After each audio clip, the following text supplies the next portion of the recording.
France Maghreb 2, le coup de cœur.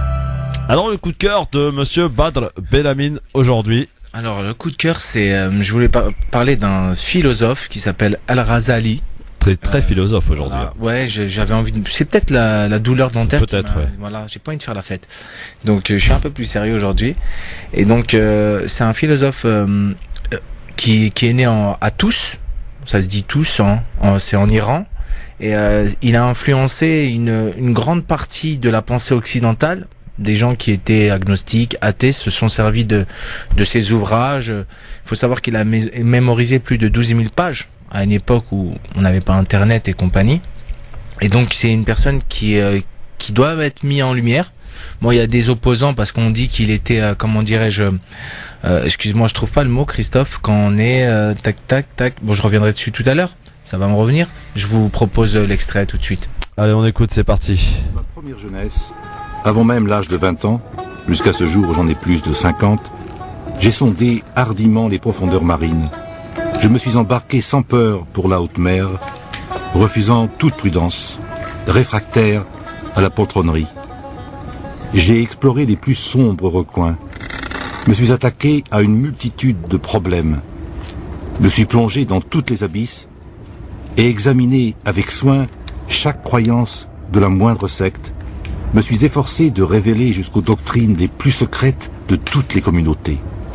Tout cela dans l'espoir de distinguer le vrai du faux, la tradition sérieuse de l'innovation hérétique.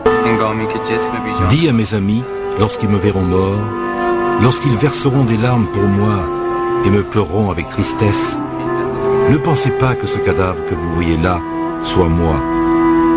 Au nom de Dieu, je vous le dis, ce n'est pas moi.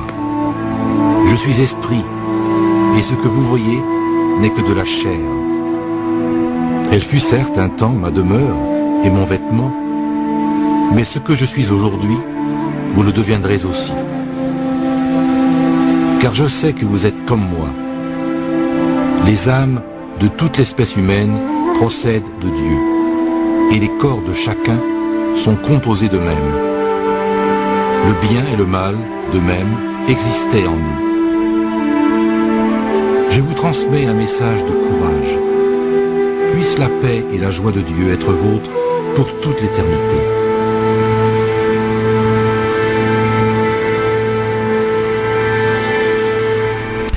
Alors, petite info, mon cher ami Bad, il a été soufi à un moment donné. Exactement, c'est ce que il a influencé Descartes, par exemple. Exact. Il était opposé aussi à la philosophie d'Averroès, mais je parle de son œuvre globale. En fait, c'est quelque chose d'assez puissant. Et sachant qu'il a vécu il y a plus de 1000 ans, il avait déjà, on va dire entre guillemets, cerné les problèmes qui nous touchent actuellement, les divisions, les problèmes de croyances, tout ça. Et c'est ce qu'il dénonçait à l'époque. Et il incitait les gens au lieu d'être très littéralistes, comment dirais-je, comme la plupart de la communauté musulmane qui est très littéraliste, et il incitait les gens à découvrir Dieu au travers de l'existence, par la contemplation, par l'observation, voilà, par la méditation, voilà, toutes ces choses-là. Il a quitté comment dirais-je, son confort, sa bourgeoisie qu'il avait acquis à une époque de toute puissance musulmane. Il l'a quitté justement pour avoir une certitude, pour découvrir cette certitude et la foi totale, on va dire entre guillemets.